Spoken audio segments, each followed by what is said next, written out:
പ്രിയപ്പെട്ടവരെ, ഇത് ഉയർപ്പിൻ്റെ 5-ാം ഞായറാഴ്ചയാണ്. ഇന്ന് നമുക്ക് ധ്യാനിക്കാനുള്ള സുവിശേഷ ഭാഗം വിശുദ്ധ യോഹന്നാന്റെ സുവിശേഷം 21-ാം അധ്യായം 1 മുതൽ 14 വരെയുള്ള തിരുവചന ഭാഗമാണ്.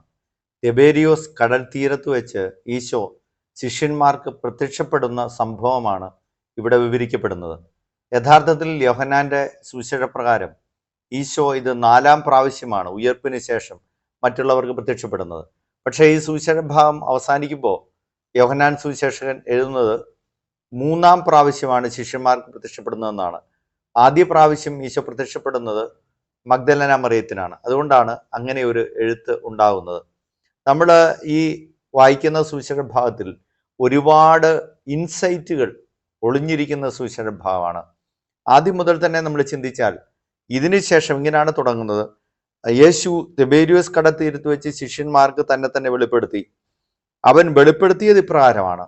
അതിനുശേഷം ആ സംഭവത്തെ വിവരിക്കുകയാണ്. ശിമയോൻ പത്രോസ്, തോമാസ് ലീഹ ഉൾപ്പെടെയുള്ള ശിഷ്യന്മാരെ വിളിച്ചിട്ട് അവരെല്ലാവരും കൂടി മീൻ പിടിക്കാനായിട്ട് പോവുകയാണ്. അവർ മീൻ പിടിക്കാൻ പോകുമ്പോൾ എന്നതിന് കാരണമായ സംഭവം ഇതാണ്. ഈശോ കുരിശിൽ തറയ്ക്കപ്പെട്ട് ഈശോയെ വധിച്ചു. അതിനുശേഷം പിന്നീട് ഇനിയൊരു മുമ്പോട്ട് ഏത് തരത്തിലാകുമെന്ന അനിശ്ചിതത്വങ്ങളാണ്. ഈ സുവിശേഷ ഭാഗത്തിൽ വേറൊരു പ്രധാനപ്പെട്ട കാര്യം നമ്മൾ ഓർക്കേണ്ടത്, 20-ാം അധ്യായം കൊണ്ട് യോഹന്നാൻ സ്ലീഹ സുവിശേഷം അവസാനിപ്പിക്കുകയാണ്.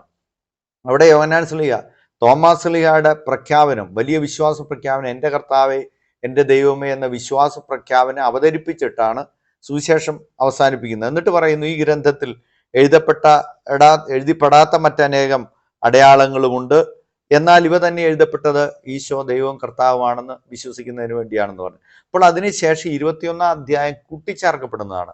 അപ്പോൾ അതുകൊണ്ട് നമുക്ക് അങ്ങനെ തന്നെയുള്ള പല ചിന്തകൾ തോന്നാം. എന്തുകൊണ്ടാണ് ഈശോ ഇതിനു മുമ്പ് 2 പ്രാവശ്യം ശിഷ്യന്മാർക്ക് പ്രത്യക്ഷപ്പെട്ടല്ലോ, പിന്നെ എന്താണ് അതിനുശേഷവും പിന്നെ ആകുലചിത്തരായിട്ട് അവരുടെ പഴയ രീതിയിലേക്ക് പോകാം, നമുക്ക് ഞാൻ മീൻ പിടിക്കാൻ പോവുകയാണ് എന്ന് പത്രോസ് പറഞ്ഞ് മറ്റുള്ളവരെയും കൂട്ടി പഴയ ജീവിത രീതിയിലേക്ക് തിരിച്ചു പോകുന്നത് എന്ന് നമുക്ക് തോന്നിയേക്കാം.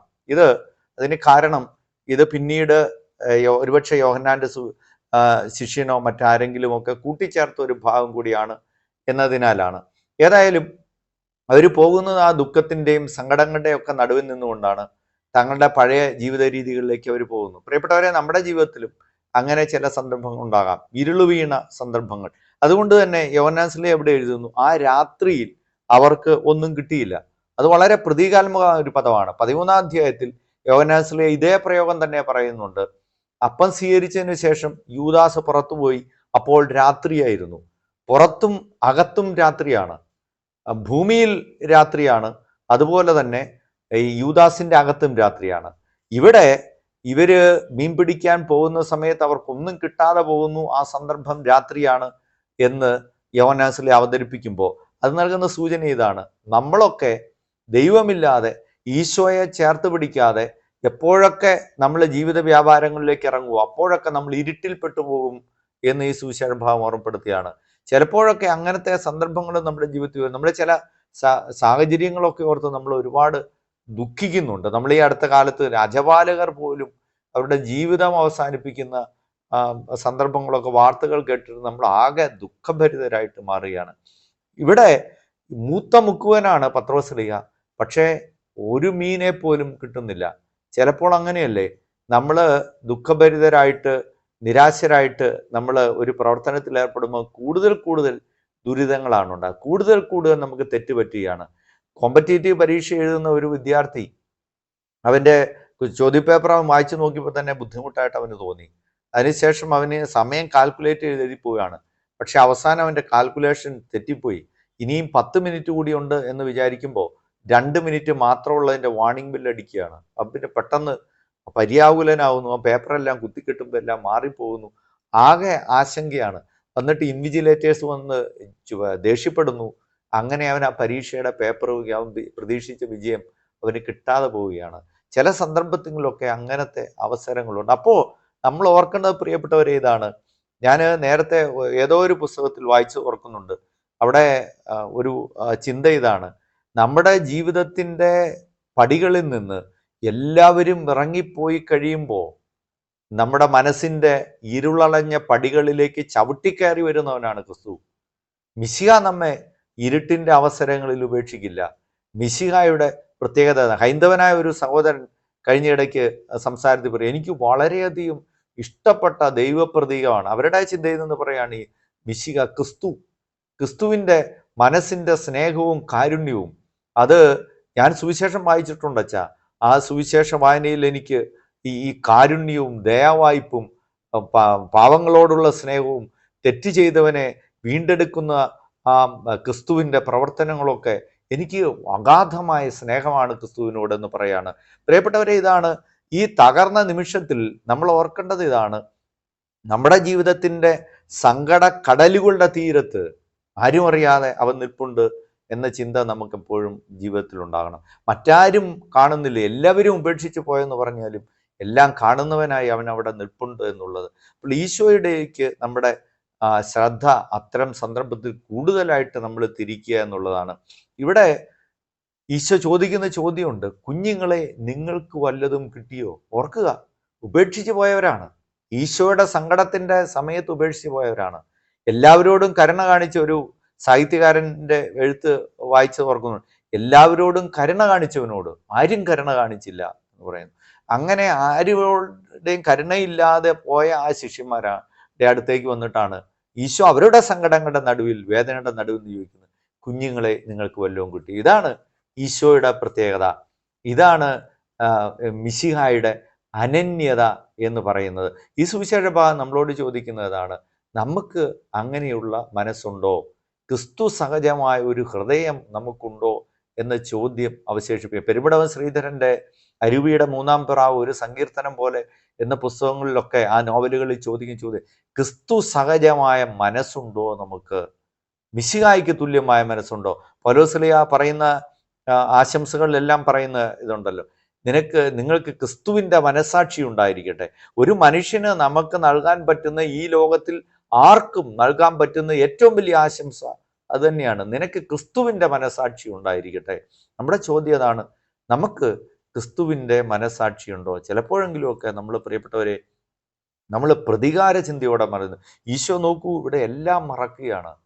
ക്രൈസ്തവ ഗീതയുടെ മറ്റൊരു പ്രത്യേകതയാണ് ക്ഷമ, ത്യാഗം, സഹനം, മറന്നുകളയൽ, വിട്ടുവീഴ്ച. ഇത് സുവിശേഷം ലോകത്തിൽ അവതരിപ്പിച്ച അനന്യമായ ചിന്തയാണ്. മറ്റ് മതസമൂഹങ്ങളുടെ ചിന്തകൾ നമ്മൾ പരിശോധിക്കുമ്പോൾ, അതിന് അക്കാദമിക രീതി നമ്മൾ പരിശോധിക്കുമ്പോൾ, ആ പ്രതികാരം എന്നുള്ളത് അത് നോർമലൈസ് ചെയ്യപ്പെടുന്നുണ്ട്. ചിലത് നമുക്ക് ശത്രുക്കളെ നമുക്ക് സംഹരിക്കാം എന്നുള്ള ഒരു ചിന്ത ചിലപ്പോഴെങ്കിലുമൊക്കെ നമ്മൾ കാണുന്നുണ്ട്. പക്ഷേ സുവിശേഷത്തിൽ എല്ലാവരും ശത്രുവിനെ പോലും സ്നേഹിക്കുക, വിട്ടുവീഴ്ച ചെയ്യുക, മറന്നു കളയുക എന്നുള്ളതാണ്. മറവി നമ്മുടെ ജീവിതത്തിൻ്റെ ആത്മീയതയുടെ പ്രധാനപ്പെട്ട ഒരു ഘടകമാണ് എന്നും, അതുകൊണ്ടാണ് ജോസഫ് മകന് മനാസെ എന്ന പേരിടുന്നത്. നീ മറക്കണം. ബോബിയോസ് അച്ഛൻ്റെ ഒരു പുസ്തകത്തിൽ ആ ഒരു ചിന്ത അവതരിപ്പിക്കുന്നുണ്ടല്ലോ. മറന്നു കളയുക എന്നുള്ളത് പ്രധാനപ്പെട്ട ഒരു ആത്മീയതയുടെ പ്രധാന അടിസ്ഥാനമായ ചിന്തയാണ്. നമ്മൾ ഈ കഴിഞ്ഞ ദിവസം കണ്ട ഒരു സംഭവം നമ്മൾ ഓർക്കുക. വിട്ടുവീഴ്ചയില്ലാത്ത, ദയയില്ലാത്ത, പ്രതികാര ചിന്ത കയറി ഐവിൻ എന്ന് പറയുന്ന പാവപ്പെട്ട ഒരു 24 വയസ്സുകാരൻ, അവനെ CISF ജവാന്മാർ 2 പേര് കാറിൻ്റെ ബോണറ്റിൽ ഇട്ട് കൊണ്ടുപോയിട്ട് അവൻ്റെ ദേഹത്തുകൂടെ അവർ അതിന് പോലീസിൻ്റെ ചോദ്യം ചെയ്യൽ പറയാണത്രേ, അവന് ഞങ്ങളോട് കയർത്ത് ഞങ്ങളുടെ വീഡിയോ എടുത്തുകൊണ്ട് ആണ് അവനെ കൊന്നുകളഞ്ഞതെന്ന്. നോക്കൂ ആ അമ്മയുടെ വിലാപം നോക്കൂ. അവൻ ബൈക്കിൽ വിട്ട് കഴിഞ്ഞാൽ പട്ടി വിലങ്ങൻ ചാടി അവൻ അപകടം വന്നുവല്ലോ എന്ന് ഓർത്താണ് കാറിൽ ഇവനെ വിട്ടത് എന്ന് പറഞ്ഞ ആ അമ്മയുടെ സഹിക്കാൻ മേലാത്ത വിലാപം ഓർക്കുക. പ്രിയപ്പെട്ടവരെ, നമ്മുടെ സിനിമകളിലും ഒക്കെ ആ രീതിയിൽ വരികയാണ്. നമ്മൾ സിനിമ പ്രതികാരം അത് നോർമലൈസ് ചെയ്യുകയാണ്, അത് ചെയ്യേണ്ടതാണ് എന്ന രീതിയിലേക്ക് വരികയാണ്.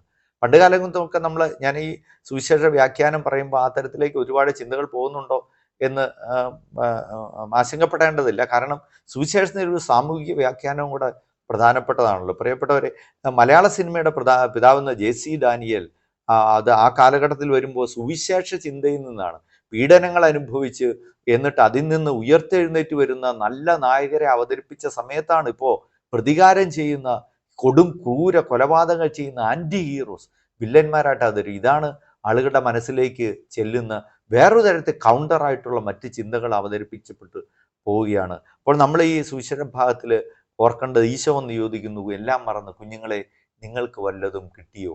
അപ്പോൾ അതിനുശേഷം ഈശോ പറയുന്ന ഒരു കാര്യമുണ്ട്, വലതുവശത്തേക്ക് വലയിടുക. ഇത് ഞാൻ ഓർക്കുന്ന കുറെ കാലങ്ങൾക്ക് മുമ്പ് ഒരു ബൈബിൾ പണ്ഡിതൻ, വർഷങ്ങൾക്ക് മുമ്പാണ് പഠിപ്പിച്ചത്, ഓർക്കുന്നു, ഇപ്പൊ മനസ്സിലേക്ക് പെട്ടെന്ന് വരുന്നതുകൊണ്ട് പറയാണ്.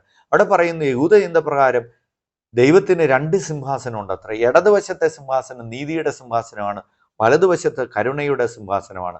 എന്നിട്ട് പറയുന്നു, വിശ്വാസപ്രമാണത്തിൽ ഈശോയെക്കുറിച്ച് പറയുമ്പോൾ അവൻ ദൈവത്തിന്റെ വലതുഭാഗത്ത് ഉപവിഷ്ടനായി, വലതുവശം കരുണയുടെ വശമാണ്. അപ്പോൾ ഇത് പ്രതീകാത്മക ഒരു സൂചന ഇതാണ്. വലതുവശത്ത് വലയിടൂ എന്ന് പറയുമ്പോൾ ആ വലയിൽ പത്രോസിന്റെ വലയാണ്, ആ വലയിൽ മീൻ നിറയുകയാണ് എന്ന് പറഞ്ഞാൽ നമ്മുടെ അജപാലന പ്രവർത്തനത്തിന്റെ ആധാരശീല കരുണയായിരിക്കണം. അങ്ങനെയാകുമ്പോഴാണ് ആ വലയിൽ ഒരുപാട് മീൻ എന്ന് പറഞ്ഞാൽ ലോകമാസകലമുള്ള എല്ലാ ജനതകളും ക്രൈസ്തവ സഭയിലെ അംഗങ്ങളായിട്ട് മാറും എന്നുള്ള സൂചന കൂടി ഈ സുവിശേഷ ഭാഗത്ത് നൽകുകയാണ്. കാരുണ്യത്തോടെ ആയിരിക്കണം നമ്മുടെ പ്രേക്ഷിത പ്രവർത്തനം എന്ന്. ലേ 14 പാപ്പയുടെ കഴിഞ്ഞ ദിവസം അദ്ദേഹത്തിന്റെ ഇൻസ്റ്റഗ്രാം അക്കൗണ്ടിൽ നോക്കുമ്പോൾ കുതിച്ചു വരികയാണ്. ഇപ്പൊ തന്നെ 130 ലക്ഷം പേരോളം ആളുകൾ ഇൻസ്റ്റഗ്രാമിലുണ്ടെന്ന്. അപ്പൊ അദ്ദേഹത്തിന്റെ ഒരു പ്രസ്താവന ഉണ്ടല്ലോ, അതായത് മറ്റുള്ള നമ്മളെ ഇരകളായി കരുതേണ്ടവരുള്ള മറ്റുള്ളവർ, മറിച്ച് സംസാരത്തിലൂടെ സൗഹൃദത്തോടെ സംസാരിക്കേണ്ട ആളുകളാണ് നമ്മുടെ സഹജീവികൾ എന്ന മനോഭാവം നമുക്കുണ്ടാകണം. സമാധാനത്തിന് വേണ്ടിയുള്ള ആഹ്വാനമാണ്. ഇതിനുശേഷം ഇവിടെ നമ്മൾ കാണുന്നത്, ഈ അത്ഭുതം എല്ലാം സംഭവിക്കുന്ന സമയത്ത് അവിടെ നിന്ന് യോഹന്നാൻ സ്ലീഹ ഉച്ചത്തിൽ വിളിച്ചു പറയുന്ന ഒരു കാര്യമുണ്ട്. യോഹന്നാൻ സ്ലീഹ പറയുന്നു, ഇവർക്ക് മറ്റുള്ളവർക്ക് കാര്യം മനസ്സിലായി. യോഹന്നാൻ സ്ലീഹ അങ്ങോട്ട് തന്നെയാണ് നോക്കുക. ഇരുട്ടിന്റെ മറവിൽ നിന്നുകൊണ്ട് യോഹന്നാൻ സ്ലീഹ പറയാണ്, അത് കർത്താവാണ്. പ്രിയപ്പെട്ടവരെ, നമ്മുടെ ജീവിതത്തിൽ സൗഭാഗ്യങ്ങളും ഏതെങ്കിലുമൊക്കെ തരത്തിലുള്ള ഉയർച്ചകൾ ഉണ്ടാകുമ്പോൾ, നമ്മുടെ ജീവിതത്തിൽ സമ്പത്തുണ്ടാകുമ്പോൾ, ഈ സമയത്തൊക്കെ എൻ്റെ ജീവിതത്തിൻ്റെ പിന്നാമ്പുറങ്ങളിൽ കൈവിരിച്ച് നിൽക്കുന്ന കർത്താവുണ്ട്, അവിടെ തീരത്ത് അവൻ നിൽപ്പുണ്ട്.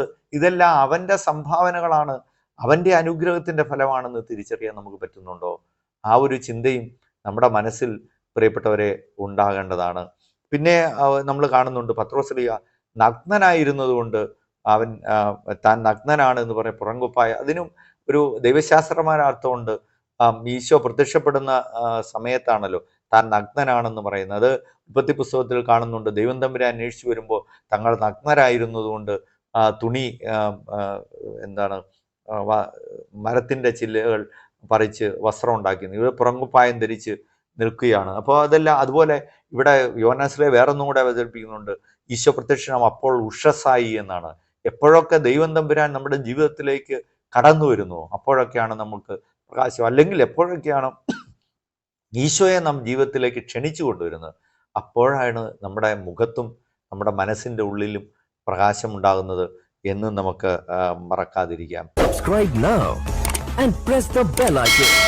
Never miss an update.